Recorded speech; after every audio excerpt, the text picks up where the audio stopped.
Hi everybody, my name's Joel Levin. Apologies for any tech issues we've had and thank you guys for waiting around. I can assure you it's going to be well worth the wait. I'm really looking forward to this conversation with Claire Timmel. But first I want to say Kaya, Nyani Wajale Yening Nunga Buja, as a white man on Nunga country. Just paying my respects to elders past, present and emerging.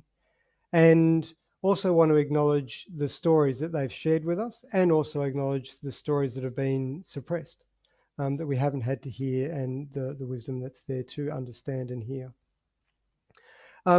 Today is going to be a really interesting session and I'm really thankful that you've joined us, and please feel free to share and promote this on your feed, where we're wanting as many people to be able to see this as possible. Claire in just a little while is going to introduce us to her journey through COVID and beyond, and a little segment that we're kind of stealing from the ABC, which is the You Can't Ask That segment. So if there are questions and comments that you've been really interested to ask and just have aired in terms of somebody with a lived experience of mental health, we wanted to make this a space where we can respectfully inquire and ask those questions. But I'm going to kick off at the end as well. We're going to have a bit of a feedback to get a survey to get your feedback.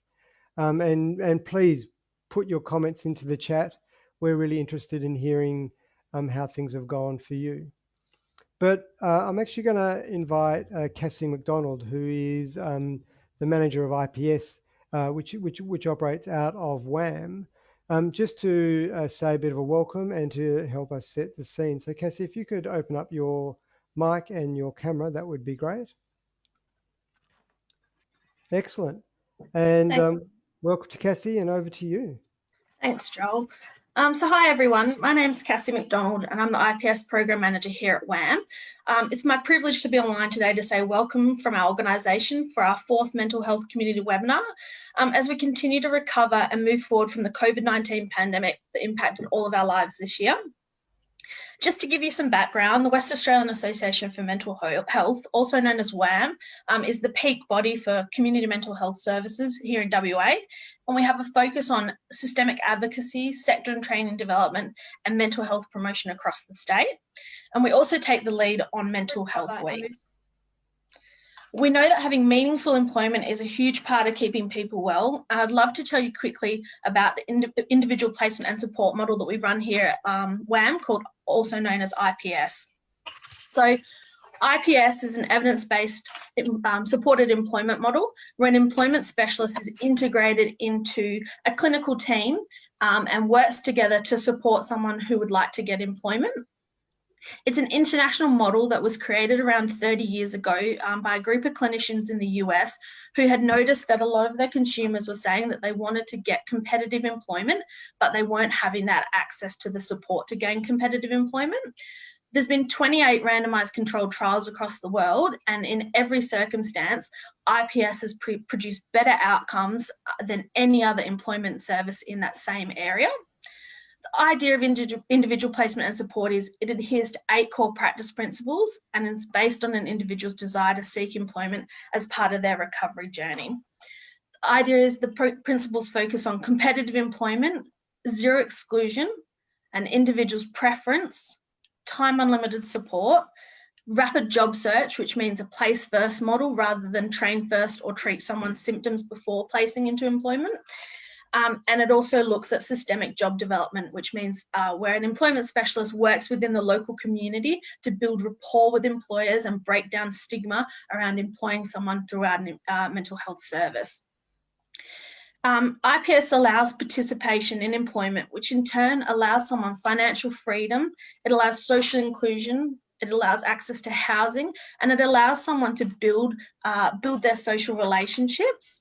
So IPS Works is the team that I'm on, and we're a unit within WAM, and our job is to advocate for every person accessing a mental health service, if they desire employment or education, to have access to that integrated employment specialist within their clinical service. Along with that, we also conduct what we refer to as fidelity reviews, which is encouraging services to adhere to the integrity of the model, and then also which will ensure increased outcomes. IPS Works and WAM, we believe access to competitive employment is a basic human right, and that's why we do what we do within this unit.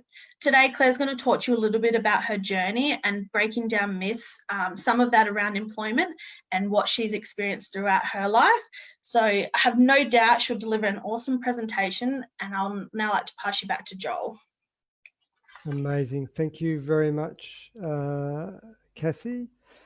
So here's where we go from here, and that is to introduce Claire. Claire is project officer at WAM. She's a sharer of her lived experience. I've really appreciated the chance to talk with Claire in the lead up to today, and just the generosity with which she shares her experience is great. And so for me, that makes her an all-round groovy person, incredibly approachable and incredibly accessible. So if I don't have my applause here, but if you can do your kind of virtual applause in the chat to make Claire feel really welcome, that would be great. And Claire, if we can get you to open up your mic and your camera, that would be awesome. And just to let people know before we kind of really launch in live, today is very much about having conversations that sometimes can be difficult to have, and that may be a trigger for different people. It may stimulate your own kind of thoughts and feelings. So there is a whole range of support that's there for you, and we'd invite you to make use of that and to contact WAM or to reach out to friends and family at any point. And it's just an important thing that we actually reduce some of the stigma and have these kind of open conversations. So it's with that I'd really like to welcome and get Claire up on the screen. So welcome, Claire. Hi, everyone. Thanks very much for dialing into today's session. And I'd quickly just like to pass on my thanks to Joel, Shendel and the team at WAM for giving me this opportunity and their ongoing support. Nothing like a few tech issues to calm my nerves. As Joel said, firstly, I just want to point out that some of the things I might talk about today might bring up some thoughts and experiences for those listening. If you or anyone around you needs support, please speak up and contact Lifeline on 131114 or the Mental Health Emergency Response Line on 1300 555 788. Okay. In 3 weeks, it will be my 27th birthday. To be completely honest with you, I never thought I would make it this far. I have been on my journey with mental illness for the last 15 years, and this webinar is titled Continuing Recovery, because to me, the journey is not yet over. Although I have come a long way in that time, I am living with and managing my mental illness every day, and I'm not done fighting yet. People often use the term lived experience, but I prefer to use the term living experience. I wake up every morning with my mental illness. It follows me throughout my day. It is my past, my present, and my future. Some days I have the upper hand, other days I get dragged along behind, but I'm still here living it, and my experience is ever changing. When I was younger, I had a normal childhood. I lived at home with mum and dad, went to school, I played sport and musical instruments, had play dates and sleepovers with my friends, and continually fought with my older brother and sister. Some slides here, or this slide here just shows some photo of me as a younger kid. Yeah, little me. My dad worked away a lot, but mum and dad were extremely supportive and gave Sarah, Mark and I the chance to take up every opportunity presented to us. I was a tomboy, I was highly competitive, and I filled any spare time I had with some sort of sport, with the advantage of being bigger and stronger than my peers. I reached the height I am now by the time I was 13, and my body matured earlier than my peers. This was really difficult to deal with at such a young age, especially when it wasn't happening to others around me. I learned how to walk on a hockey pitch. Being involved in our hockey club and the broader hockey community continues to be a key part of my life today. I remember having to make the tough decision to choose between swimming and hockey. I was swimming 7 times a week and butterfly was my specialty, but I was so sick of staring at that black line on the bottom of the pool and my hair turning green from the chlorine, so I put the goggles and fins away. I excelled at school academically, with maths, science and art being my best subjects, and I took part in any extracurricular activity I could. I was lucky enough to attend a private school from year 5 onwards, but I don't have that many great memories from my time at school. The school itself was great, but my mental health was clouding my every experience. In all honesty, I hated school. I grew up in a big house in a good neighbourhood here in Perth with a highly supportive, immediate and extended family and network of friends. Friends loved coming to our house because of our big backyard and our swimming pool. With Dad's work, we got the opportunity to move to Sydney for 2 years, where we lived on the North Shore and travelled throughout the east coast of New Zealand. Sorry, the east coast of Australia and New Zealand. I have fond memories of family holidays in my younger years around WA, including to a family friends farm in Kojonup for long weekends, January holidays in Dunsborough, and Easters in Albany. We still try and get away as a family once a year now. The origins of my mental illness are multifaceted. It incorporates genetic and biological components and is intertwined with experiences from growing up, as well as the trauma I experienced when my mum fell ill suddenly in 2006, where I was only 12. I won't go into too much detail here, but Mum's condition deteriorated quickly over a 24-hour period, resulting in emergency neurosurgery and a slim chance of survival. I'm pleased to say my mum survived and lives life to the fullest today with minimal long-term effects. And here I've just got a picture of my mum and dad holidaying in Croatia a few years ago. Mum continues to be an inspiration to me today due to how hard she fought during her rehabilitation and recovery, with the odds stacked against her. I have never met anyone with the levels of resilience that come anywhere near those that my mum has. She is my real life superhero.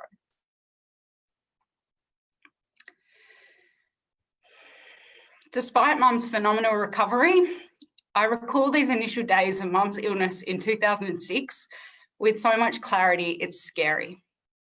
I can recall these initial days of Mum's illness, I'm continually working with my psychologist on processing this experience and still have quite a bit of associated trauma. I was first diagnosed with mental illness by my high school psychologist not long after Mum became unwell. This is where my journey within the mental health system began. Within 2 years of diagnosis and regular treatment with my school psychologist, I was off to see a psychiatrist and put on my first antidepressant medication. I was 14 at the time. Whilst I refused to be labelled or put in a box because of my mental illness, I can't deny the fact that it has been a prominent part of my life and in many ways led to where I am today. I have a formal diagnosis of treatment-resistant major depression and generalised anxiety disorder.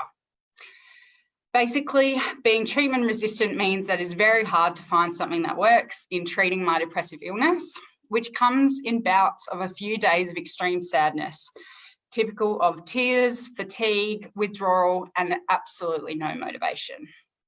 What my anxiety feels like on a day-to-day basis is continuing thoughts simmering constantly in the background, over-analysing every single detail of every single thing.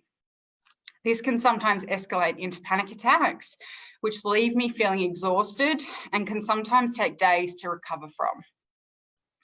Over the years, I have tried medication after medication to try and find something that makes my day-to-day mood management easier without the horrendous side effects typical of these medications, or without going broke. This is still a work in progress. The fine line of balance between the effectiveness of medication and the side effects it might bring with it. You name the side effect, I can almost guarantee I've had it. Nausea, vomiting, headaches, blurry vision, tremors, heart palpitations, suicidal ideation, massive mood swings, weight gain. The list goes on. For a long time, I hid my illness from others, including those closest to me, as I was scared of what they might think, how their behaviour might change towards me, or how it might affect our relationship. Eventually, I built up the courage to let others know I was struggling, and it changed my whole life for the better. And I came to learn that there were so many others around me having similar experiences. At times, I no longer felt alone in my fight. Whilst every individual's experience with mental illness is unique, knowing that someone else kind of got it, in a sense, was a huge relief. In 2017, sadly, one of my school friends took her own life after a long battle with mental illness. Whilst we had drifted apart after school finished, this shook me hard in ways I still haven't come to terms with. But in some ways, I felt like I had understood it. I had been there. I had some sense of knowing how she felt. I still think about her often and her family. And a part of me continues to fight and find glimmers of hope because she lost hers.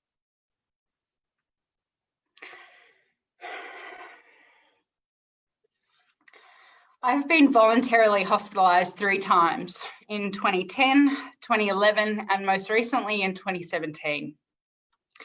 Prior to my first admission in 2010, I had hit rock bottom. I was preparing for my Year 12 mock exams, still recovering from glandular fever, and was trying to find the hope to continue on. I had been bottling up how I really felt and not dealing with difficult emotions for years. And like putting a Mentos in a Coke bottle, I was ready to explode.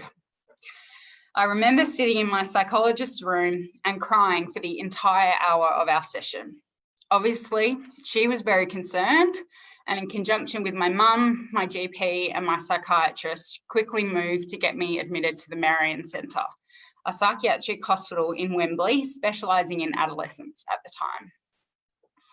I don't remember much about the first few days of this admission, but I do remember sobbing, crying to no end, like real heavy, chest-shuddering sobbing.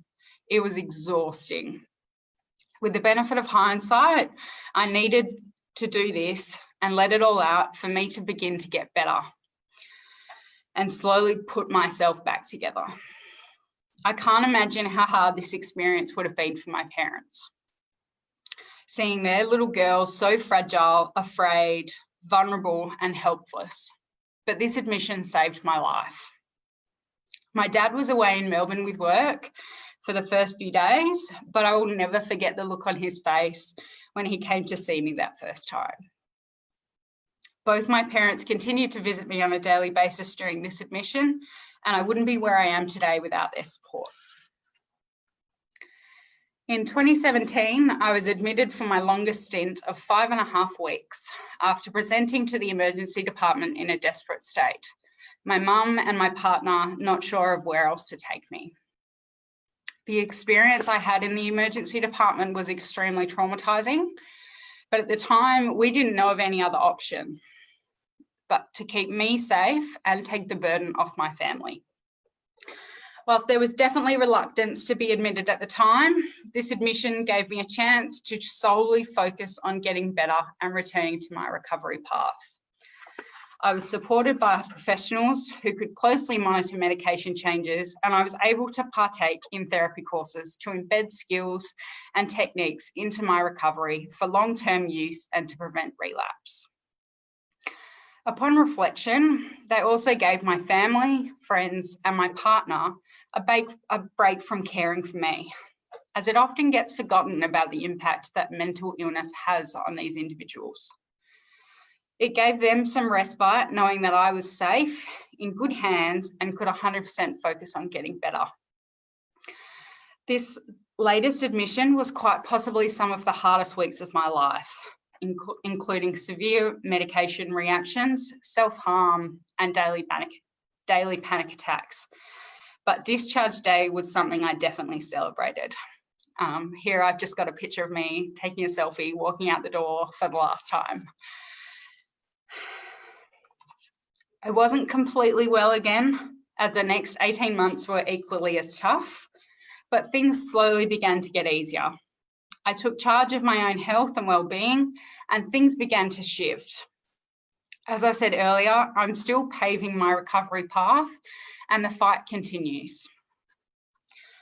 I still see a psychologist on a regular basis today and complement this with medication managed by my psychiatrist. I have mastered cognitive behavioural therapy and mindfulness, and I'm currently undertaking schema therapy. It is hard work challenging your core beliefs, thought patterns that have been ingrained in you for years. But every now and then we have a little shift, and these little shifts must be celebrated. In saying this, I believe managing my mental health and continuing my recovery is more than just therapy and medication. I must get sufficient, good quality sleep, and I need to manage what I have on in my life to make sure that I don't get overloaded. I am also a strong believer of the connection between the brain and the gut, and therefore don't eat gluten-containing foods and ensure I eat plenty of fruit, veg, and raw food. I have previously played hockey at a reasonably high level, but it took a toll on me physically. The last 3 years have involved a broken finger, a broken arm, and 2 ankle reconstructions. This is what my hockey used to look like. It also mentally became too much for something that I should have gained so much more enjoyment out of. So I now enjoy sitting on the sidelines, watching my partner play, eating a decadent cheese platter instead. I have a love-hate relationship with exercise nowadays, but I have found reformer Pilates a few times a week is my new happy place.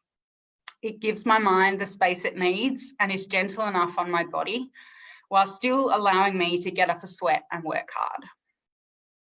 Moving on now to my experience during COVID.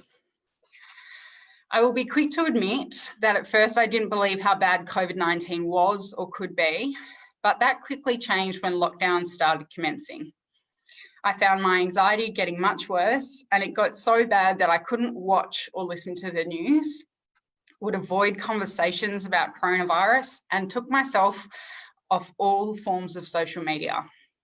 My negative thoughts were firing at 1 billion miles an hour, and I often found myself falling down into a vortex of dread.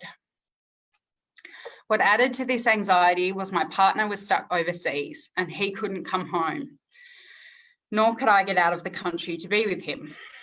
I ended up in the midst of a severe depressive episode lasting about 3 to 4 weeks, which felt like years when their usual duration was 2 to 3 days.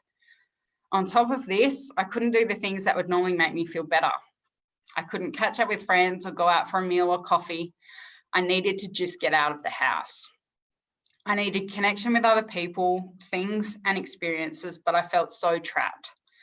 I was living with my parents at the time, which helped, but I found myself even withdrawing from them, with my irritability sky high. I had this real disconnect between wanting to isolate myself from the whole world, but desperate for connection and to feel something again. It got so bad, I was ready to check myself back into hospital, as I felt I was no longer able to manage at home. I took some time off work, I checked in with my GP, and with the support of my family, my friends, and my site team, socially distancing when necessary, of course, I got things back on track and I avoided a hospital admission. Whilst I did have my struggles throughout COVID-19, it wasn't all bad. COVID gave me the time to re-engage with my passion of illustration. With my partner not here, avoiding social media, and limited opportunity to leave the house, I had plenty of time to enjoy the mindfulness of putting pen or pencil to paper. Whilst I gave up illustration a few years ago due to a tremor from medication, I thoroughly enjoyed being able to do this again. And COVID gave me the little push I needed. I created some artworks for my house. I was able to give some drawings to my friends, my way of saying thank you for sticking by me. And so they too could get some enjoyment from my rediscovered outlet. Another benefit was my dad and I spent more time together during this period than we ever have before. It took a global pandemic and complete travel bans for it to happen, but my dad and I grew closer over this time, and I will forever be grateful that we got to spend this time together. My dad, Big Dave, as we affectionately call him, has always travelled with his work, and for a few years even lived in Melbourne. So before now, we have never really had an extended opportunity to get to know each other. Our daily runs to our local coffee shop that commenced during COVID are something we still try and do now if we are both still working at home. One lady mentioned us at the coffee shop the other day that our relationship appears simply adorable to her. I think my dad is still blushing. My dad has become a real mentor and teacher to me, both on a personal level and professionally. He is always there for me, regardless of what I need, and gives the best hugs going around. I know Big Dave will always be in my corner, and he will have hope for me, even if I lose sight of it for myself.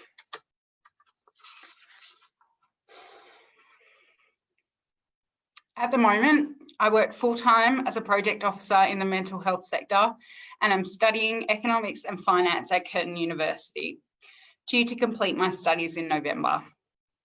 I recently moved out of home for the first time, and any spare time I have is spent in the kitchen with my Thermomix, in the garden, on the sidelines at a hockey game, or chasing around my nephew Luca.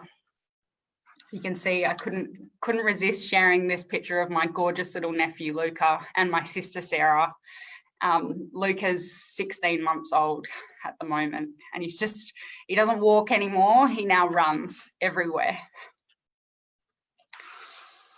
I followed my partner overseas last year with his hockey, living in the Netherlands, and travelled both with him and solo extensively through Europe.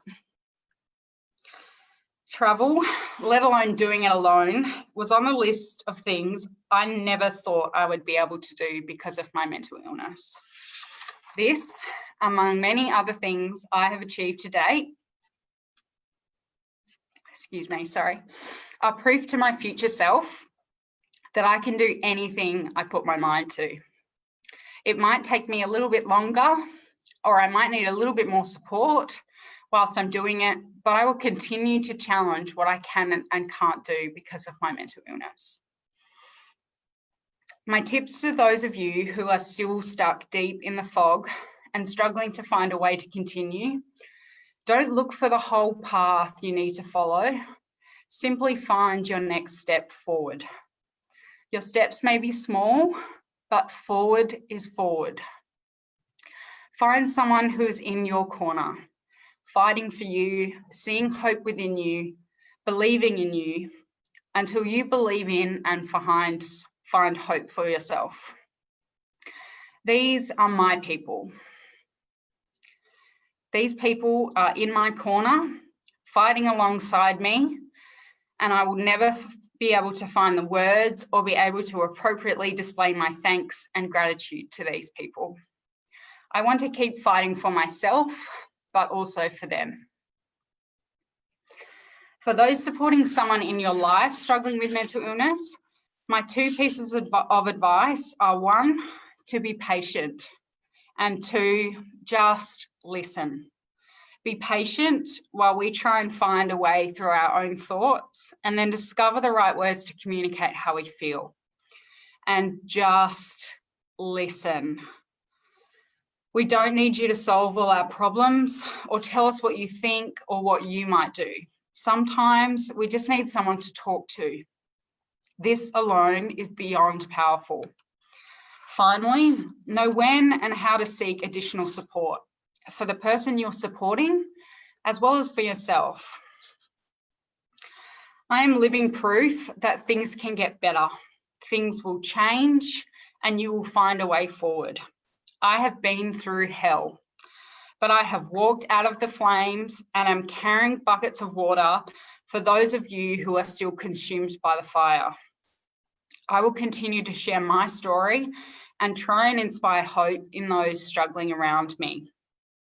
I won't deny that I could be consumed by the fire again, but I will do what I can to come out stronger. If me sharing my story today is going to change someone's view on mental health issues, start one conversation, or give one person hope, I have achieved my goal. I hope to be the first in a domino effect of change of society's views of mental illness. If you are out there and struggling, you are not alone, you are loved, and we are in this together. Once again, if you or anyone around you needs support, please speak up and contact Lifeline or the Mental Health Emergency Response Line. Thank you for listening. Amazing, Claire. I wanted just to invite you for a moment to maybe pause your video, pause your mic, grab yourself a drink of water, and we'll come back to you for the second part. But just thank you so very much for what you've shared. And I'm wondering, for people that have been listening, what would be your 3-word story? What would be your 3 words that would capture what you've just heard, that would sum up and reflect back some of what you've just heard? We've got applause, absolutely. Thank you, Laura. But just interested to kind of get some feedback back from others. Amazing, incredibly brave, inspirational, absolutely inspirational. Amazing. So we've got a slight delay in how things kind of come through, but I think there's going to be more of those amazings, Claire. I think it seems to be a theme. Thanks, everyone. I really, really appreciate the support. Love it. So, we've gone beyond amazing, Claire. We've gone to totally incredible. I'm sorry. Oh, there you go. Beautiful. Courage, love, and gratitude. Awesome. So start a conversation, guys. That's all I can ask. Start a conversation. So, and exactly on that, Claire, this was something that you really kind of, again, in your courageous way, put out to, I think it was your Insta account, where you kind of said, well, what's something you'd always want to ask somebody that's got, and I love your framing of living experience with mental health rather than lived experience, or what are the things that you'd want to know about staying in a mental health facility. And we actually we had a flurry of responses. So I'm wondering if you're okay if I kind of throw some of these questions kind of to you. Yeah, go for it. Are criminals on the grounds of mental illness and other mental health patients housed in the same area? So I can obviously only speak from my experience and the 2 different mental health facilities that I've been in. So during my admissions, no, they weren't housed in the same area. I did do a little bit of research because I was actually quite intrigued myself. And so mentally unwell individuals involved with the criminal justice system are provided with special services at Greylands, which is another mental health facility in Perth. And they're also supported through an outreach program delivered through the Prison Medical Service, which is both a metro and a regional service. So. Absolutely. So there's a dedicated facility and service for that. Yeah, for sure. Because I think, with that forensic element, it adds to the complexities of mental illness. So I think you would be doing a disservice to that population group if you didn't give that multifaceted kind of service. Love it. Thank you. Well, that was an easy one. Let's see how we go. So how do you get someone to go to hospital that's very unwell, but is refusing to go? Do you go to the point of calling the police? Right. So this is a really tricky one, and I guess it really comes down to the individual situation. But the key thing to keep in mind here is the safety of the individual that's unwell, as well as the safety of the others around them. So sometimes it's hard for people who are in the midst of the fog or really unwell to know when they need to get additional support. But it's also important for family members and friends to kind of know when is that time to hand over the duty of care. And there is a number of ways you can reach out for support if an individual is hesitant to go to a hospital setting, because obviously that can be, quite scary for people. They don't want to have to go through the re-traumatization of telling their story again.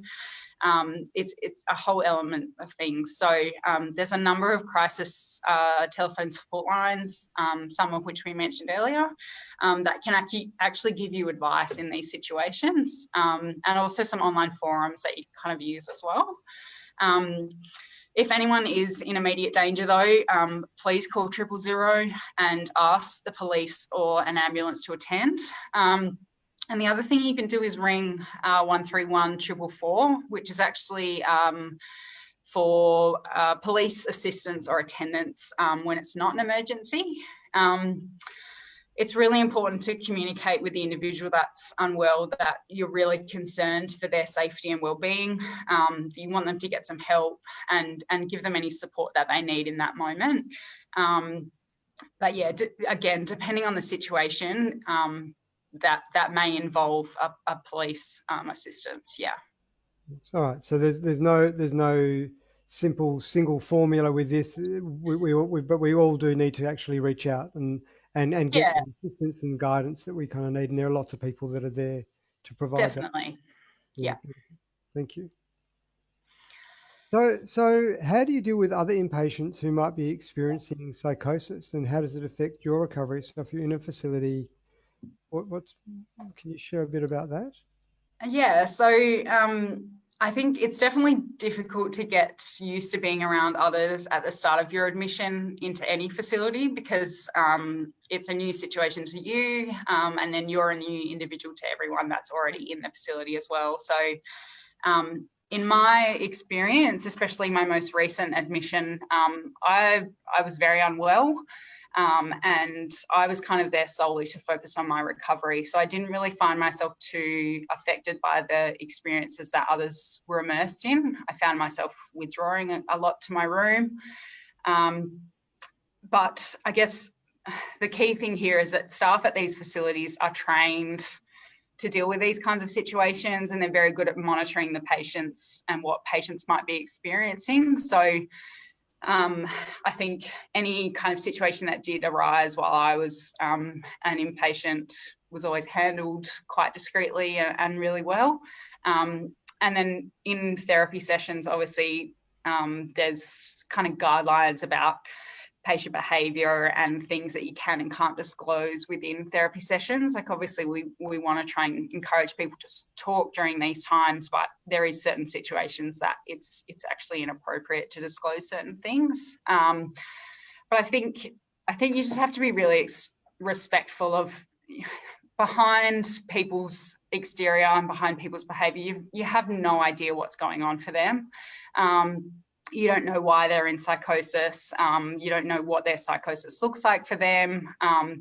So I guess it's just, being really respectful of that person's experience and not kind of staring or overreacting or anything like that. But yeah, I guess that's all I can say from my experience. But one of the things you just shared was like not judging the outer behavior because we can't really understand the inner experience leading to that outer behavior. So how do you support? Yeah. I guess it's that whole, you can't judge a book by its cover. Yeah. Some people look at me and they're like, well, there's no way you have mental illness.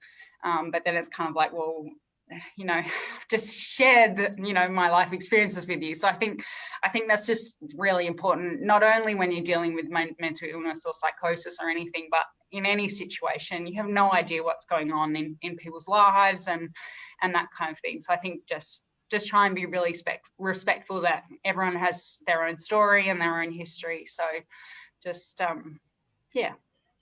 Huge. Thank you. All righty. Yeah. Let's get cracking. We've got about 14, but and there might even be some coming on the chat through That's fine. Facebook as well. So we could be here till 7 o'clock. But but we wanted to start a conversation. So Yeah. so how do you deal with people that are so drugged that they're catatonic? Like, did you notice that impact you at all when you were in an inpatient? So it's probably similar to my response above. You don't know why or how that person's got to that situation. So it's just kind of being respectful that that's how they are at that time. I think given the episodic nature of mental illness, people's experiences and behaviours can kind of change so quickly. So they could be psychotic one day and catatonic the next day. You just don't know. And again, as I said, the staff manage it really well because they are keeping quite a close eye on patients and that kind of thing. So if someone is unwell, obviously they're not going to send them to therapy sessions that day because it's going to affect other people. And yeah, you just need to be respectful of other experiences. Thank you. All right, how are you tracking? Do you want a break or you tracking? No, I'm good. I want to get through the meaty ones are at the end, so let's get through these bad boys. All righty. So do you share a room? Do you have your own room? Do you have to pay for it? How does that all work? Okay, so during my admissions, I was lucky enough to have my own room with my own bathroom, but it kind of depends on your preference and the availability at the time of your admission. So some people did have to share a room. I was on the adolescent ward for my most recent admission, even though I was 23 and no longer an adolescent, but I felt much more comfortable here than I think I would have if I was on the adult ward. And yes, we had to pay for it. So there are some public mental health facilities in Perth that are part of the public health system. But the facilities I attended were private ones. So some portion of the costs are covered by your private health insurance, which I'm lucky enough to be able to afford. But there are still some out-of-pocket expense. So the best way to describe it for those who've never been to one is it's kind of like a hotel. So there's long corridors with rooms branching off on either side, reception at the front where people sign in and out, nurses' stations kind of placed here and there, but like all the nurses are in casual clothes, so they kind of blend in with everyone, and like you can wear whatever you want while you're in there. So yeah, it's kind of just like quite casual. They want you to be comfortable, obviously. And there's kind of like large meeting rooms where group sessions occur. And then there's like smaller rooms if you want to have like one-on-one therapy and that kind of thing. So there's actually a question from the chat, if I can just throw it. So we'll jump to 15. Yeah. And it's basically asking about, is there something that you notice that can sometimes be overlooked by mental health workers in relation to the work that they do? Wow, tricky one on the spot. I think that don't judge a book by its cover is a really good one, and just to treat people as an individual. At the end of the day, I'm a person, I deserve to be treated like everyone else, regardless of my mental illness. I think that's huge, and I think, and obviously this depends on the person again, but I've been living and breathing my mental illness for the last 15 years. Therefore, I'm the expert in me. So yes, obviously other people are going to kind of come in with their views and their opinions about what's best for me and what's going to be best for my situation. But if it's not something that I want to do, or if it's not something that I don't think is right, then that's my choice. So I think, yeah, just really getting to know the individual is a huge thing that really, that person-centered approach is huge. And I guess just, just be there to support me. I know I'm going to live with mental illness for the rest of my life, so just be there to support me with what I need. Love it. Thank you, Claire. So, what kinds of treatment are provided? You've kind of talked about some therapy sessions, and you talked about medication. Is that it? Are there other elements of things? Yeah. So again, I can only speak from my experience, but so medication and counselling are definitely two parts of it. So my part of my admission was to get my medication right. So it gives your psychiatrist a really good way of keeping track of things and kind of coming to see you on a daily basis.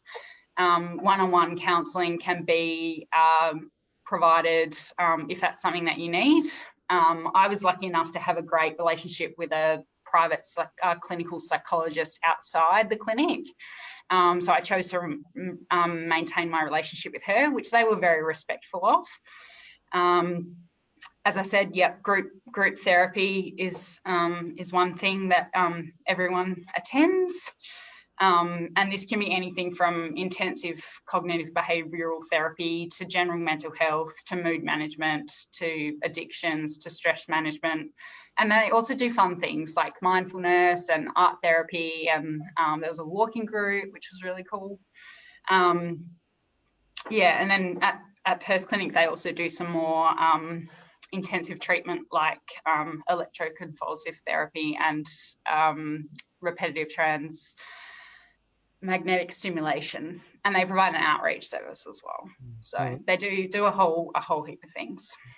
And just to let you know, somebody, one of the questions that you just responded, you are the expert in you. Like yeah. That, for them, that's really resonated with them. Yeah.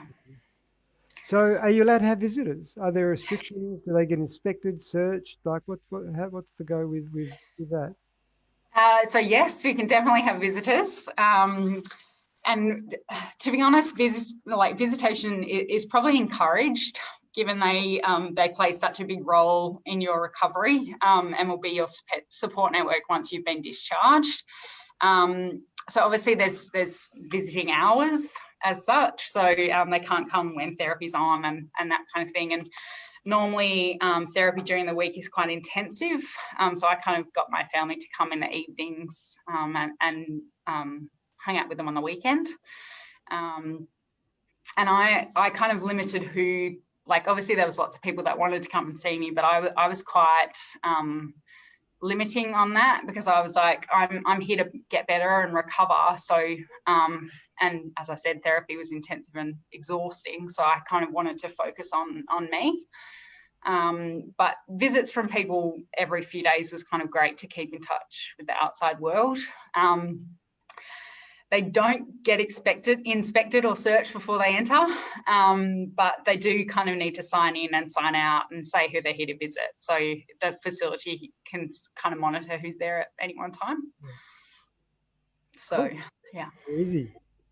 So, if you feel well enough to leave, but they don't agree, are you that's it? You're locked in, or how does that kind of, the admission process or the discharge process, how does that all kind of work? Yeah, so this is kind of a tricky one. So it kind of comes down to whether you're a voluntary admitted patient or an involuntary admitted patient. I voluntarily consented to my admissions, so that kind of gives you a little bit more flexibility if you decided you did want to leave. At the end of the day, as I've kind of said previously, it comes down to the individual level of safety, the level of risk and well-being. Obviously, the facility, your psych team, your psychiatrist, they have a duty of care for you, especially while you're in the facility. So they're not going to just let you go if they think you're unsafe or you don't have anywhere to go, or a good support network, or that kind of thing. If you all of a sudden want to leave, decide you want to leave one day, it needs to be a joint decision-making process. But yeah, at the end of the day, your psychiatrist does have the final say on your discharge. It's your legal and human right to do so, though. So, but read the fine print when you get admitted to see what's happening around that. You wouldn't be locked in. at least not at the facilities I was at. But if your condition were to deteriorate or you were deemed to be a risk to yourself or others, you could be moved to a different facility where this is a possibility for you to be contained in a locked environment. So yeah, I was quite lucky, especially with my most recent admission, that I was kind of like, I kind of got to a point where I was like, I'm ready to go. I'm ready to go home and kind of move on. So that was kind of a natural end to my stay. But obviously it's different for everyone. So Yeah. Very cool. Thank you. yeah. So do you see people arguing, fighting? So this is similar to I guess the kind of people having episodes or so in psychosis, like, you know, were you locked up at the end of the day, like just some of the dynamics. Yeah, so I didn't see anyone fighting as such, but there was sometimes kind of yelling or arguing in the hallways or common areas, especially around meal times. This was sometimes between people, or if someone was, you know, hearing voices, you might hear them yell at themselves or yell into thin air kind of thing. At the end of the day, it is a shared facility, so everyone is on their own recovery path. So you kind of have, or I kind of went in with the expectation of anything can happen. It's definitely a little unnerving though when you are witness to that kind of thing. Which is actually the same if you're just sitting in a cafe. Exactly. Yeah. Yeah, I guess you just try and keep to yourself. If it is happening around you, or you know, there's a couple of times I just removed myself from a situation if I did feel really uncomfortable. And yeah, often you have no idea what people are going through or what they're experiencing, so you just try and be respectful of that. And again, the staff are experts in mental illness, so they've seen this kind of thing before. They know what to do. They know how to deal with it. We were never locked up. The doors don't actually have locks on them at the facility that I was at, because again, that's a safety issue. You don't want patients locking themselves in their rooms. But I'm sure, like, if a situation were to escalate, staff would kind of recommend that you move away from the area. So yeah. Awesome. Do you mind if I go off script again? No, I'll see if I can answer it. Exactly. The meaning of life. No. Just a question was actually, and you've shared a bit about this already, really, but they're basically wanting to know, like, what were the attributes that you appreciated most from the healthcare workers? You know, like, I know there's personalities in individuals, but what were the qualities that for you kind of were the hallmark of a strong support? I think what really stands out in my mind is kind of what I touched on is my most recent time at the clinic. I was having kind of panic attacks on a daily basis, and I had a relationship with one nurse, and it would kind of happen around the same time each night, and so she could almost preempt that it was going to happen before I hit the nurse's bell. And she would honestly just come and sit with me. So she, you know, yes, she had other patients and other priorities, but she knew that I just needed her for that 5 or 10 minutes. So and honestly, just her presence was huge. So she didn't have to do anything. She didn't have to say anything. She was simply just there for me, and knew kind of what I needed. And I guess, obviously, in your time that you're there, you do get to know the nurses. But yeah, I think just that presence of having someone there was really big. And which links back to what you were sharing in your actual presentation, where you were saying you don't need to necessarily fix me or to solve it for me, or to, you know, but just that is just be patient and just listen. Beautiful. Thank you. Yeah. So what's a day in the life for you in a psychiatric ward? Okay, so one of the most important things about being in a psychiatric facility is the structure they give you in your everyday life. The idea being that this is something that you'll implement once you're discharged to kind of help you manage your illness. So days begin with waking up and morning medication. If you have morning medications, and daily mood monitoring that's entered onto an iPad in your room. So your psychiatrist then looks at your, it kind of creates like a little graph, and then the psychiatrist has a look at that, you know, when they come and see you. Breakfast is usually between 7 and 8:30, and my psychiatrist would come and see me before group session started. 9 a.m. was the first morning group session. And the content of that depends on why you've been hospitalised, what's in your treatment plan, and what you and your psych team think will be best. Morning teas then at 10:30, followed by 11 a.m. The second morning session of group therapy would start. Lunch was then available from 12:30 to 1:30, and midday meds were given during this time by the nurses. And then what you did in the afternoons was determined by you and your psych team again. So I did cognitive behavioural therapy during my most recent admission, and so that continued into the afternoon for me. So it was pretty intensive, but other people attended kind of mindfulness sessions or art therapy or that kind of thing. So afternoon tea was provided in the middle of the 2 afternoon therapy sessions for me. So yeah, four intensive group therapy sessions a day was pretty exhausting. Dinner was available from 5 to 6:30, and then you had the option of attending another session after dinner if you wish. So they kind of did like a mindfulness, or like one to kind of help you calm down and relax before bedtime. This time after dinner was always hardest for me. As I said, that was kind of when I had my anxiety attacks. I remember like pacing the corridors, just listening to music to try and manage my anxiety. Evening meds administered by the nurse, and then you're left to get to sleep, basically. Weekends are a bit more flexible, so there was some structured session on Saturdays and Sundays, but this was generally time I would kind of try and go on an outing with my family. So Perth Clinic's really close to Kings Park, so we would go and have coffee or just catch up with my family. Breakfast, lunch and dinner are mandatory meals. So you had to choose your meals a day in advance, and then mark off your name when you collected your meals. So if you didn't collect a meal, your psychiatrist was told, and then you have to explain why you didn't eat that meal. Attendance was monitored at every therapy session, and then head counts are done during the evening to make sure you're still in bed and you hadn't left.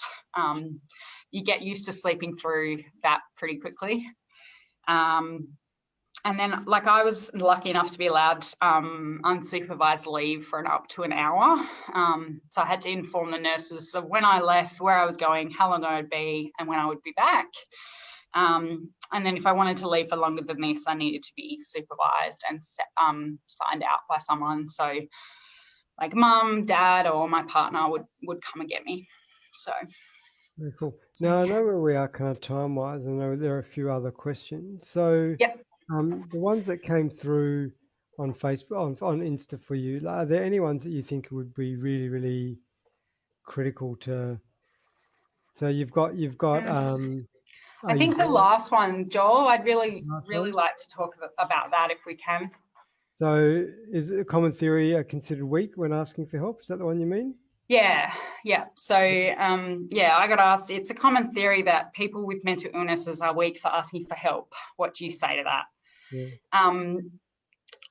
My first response to this is it makes me really angry. It's a commonly held view, and it simply feeds into the stigma and discrimination experienced by individuals like myself living in today's society. So I think we've come a long way as society, but I think we still have a long way to go until beliefs like this are kind of completely squashed. it's time for this to change. So I challenge each and every one of you to instigate change in the views of people around you. Mental illness and asking for help are not a sign of weakness. They should be seen as a sign of strength. Someone reaching out for support when they need it most should be congratulated, not marginalised by others in society. To give this another perspective, I just thought this might be easy to relate to for people. So do you think it's weak if someone with diabetes asks for help to control their blood sugar? No, because without this help, they might die. Do you think it's weak if someone with cancer asks for help to receive radio and chemotherapy? No, because someone without this help, they might also die or have a drastically reduced quality of life. So why then, if I have a medical condition, just like either of these above examples, is it considered weak for me to ask for help when it just might save my life one day too? Amazing. And I love that you brought it back to, yes, if I need stitches, actually, you know what? Yeah. Okay. And it's yeah, I guess it is really frustrating. And it breaks my heart that people don't seek help because other people might perceive them as being weak. But at the end of the day, you know, we're sick just like other people are. Yes, it looks a little bit different and it's treated a little bit differently, but why should I be stigmatized and discriminated against just for asking for help when everyone else can? And it might save my life one day. Yeah, amazing. So, Claire, feels like we might kind of move into a bit of a wrap up with that. And I need to forewarn you, you may well be showered with a wall of hugs. Just outside that door. I think they're kind of chomping at the bit to come in. And thank you, genuinely thank you, and also congratulate you for your Thanks, Joel. for what you've gone through, but also for the transparency and that commitment to kind of having a conversation about it. So there you go. I think that's the wall of hugs possibly about to arrive. Yes, it is. So I'm going to let them do that, and I will. Thanks, guys. Very cool. Oh, thank you. Very cool. So, just as a little bit of a signing off piece for everybody watching, there will be a feedback survey coming in at the bottom of this thread. It would be great to get your input into these conversations in this format, and whether this is something that's useful. As we've said, thank you to Claire, and I may hand back to her to see if she's got any last words or whether she feels like it's all been said and done. I think just thank you for giving me this forum to say something. I'm going to keep fighting as long as I can. If I start one conversation or change one person's life, I've achieved my goal. Amazing. So thank you. You've started more than one conversation today. Thank you, Claire. Thanks.